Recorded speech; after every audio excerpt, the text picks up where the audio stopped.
Alors, avant de passer à la correction de l'exercice 4, petit rappel sur le vocabulaire. Le résultat d'une addition, c'est une somme. Le résultat d'une multiplication, c'est un produit. Le résultat d'une soustraction, c'est une différence. Et le résultat d'une division, eh bien, c'est un quotient. Alors, correction de l'exercice 4, une histoire de Noël. Pour Noël, tu reçois 100 € de la part de ta grand-mère.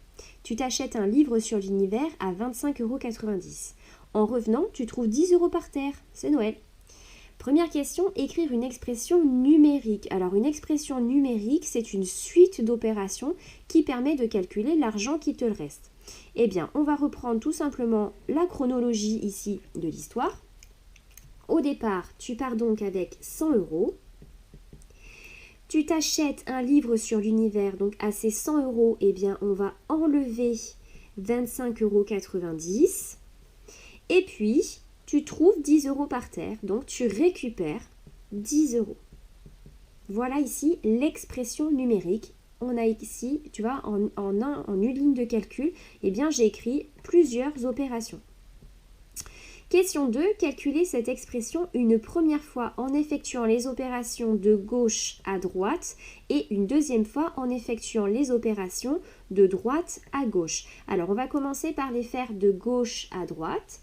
Je réécris mon expression ici. J'ai 100 € moins 25,90 € plus 10 €. Donc je commence mes calculs de gauche à droite, c'est-à-dire que je vais commencer ici par calculer 100 moins 25,90 €. 100 € moins 25,90 €, ça fait 74,10 €.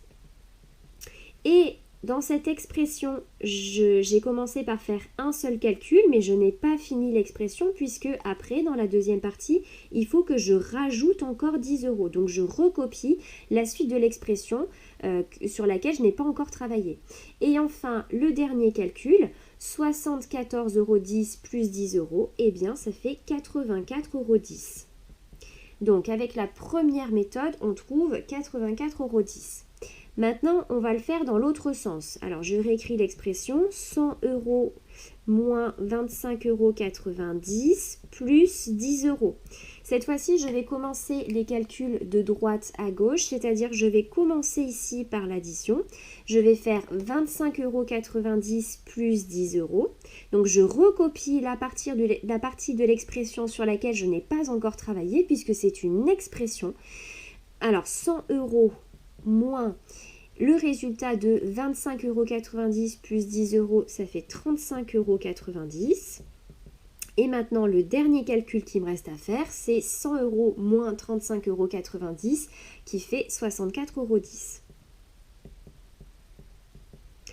Bon, alors du coup, quelle est la bonne solution? Quel est le bon résultat de l'expression 100 moins 25,90 plus 10 €? Eh bien, il se trouve que le bon résultat, c'est celui-ci. Pourquoi? Eh bien, par convention, pour simplifier l'écriture d'expressions numériques ne contenant que des additions et des soustractions, on a choisi d'effectuer les calculs de gauche à droite, c'est-à-dire dans le sens de la lecture tout simplement. Il s'agit ici que d'une convention. On a choisi de procéder de gauche à droite. Du coup, petit exemple, quand tu dois calculer cette expression-là qui ne contient que des additions et des soustractions, on commence dans le sens de la lecture. Première opération que je lis, première opération que je vais effectuer. Et tu vois ici, après avoir calculé 12,6 moins 3, 9,6, je rajoute plus 7,2. Il va vraiment falloir que tu sois très vigilant ici sur la rédaction des calculs. J'ai une expression et ce qui se trouve à gauche de mon égal doit être la partie gauche de mon égal doit être égale à la partie de droite, d'accord? Et ici, c'est bien le cas puisque le 9,6, il remplace le 12,6 moins 3. Et ce qu'il ne faut pas faire, eh bien, c'est commencer ici par le calcul à droite et ensuite terminer avec 12,6 moins le résultat de 3 plus 7,2.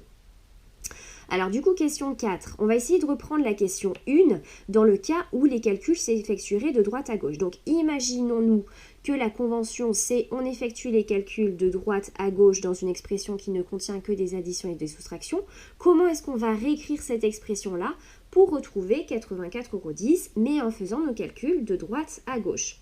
Eh bien, tout simplement, pour retrouver ici ce qui nous manque, eh bien, on va commencer par les 10 € plus, et puis là, comme on fait cette fois-ci de droite à gauche, eh bien, il faut faire en sorte qu'on commence par faire la soustraction, c'est-à-dire 100 € moins 25,90 €.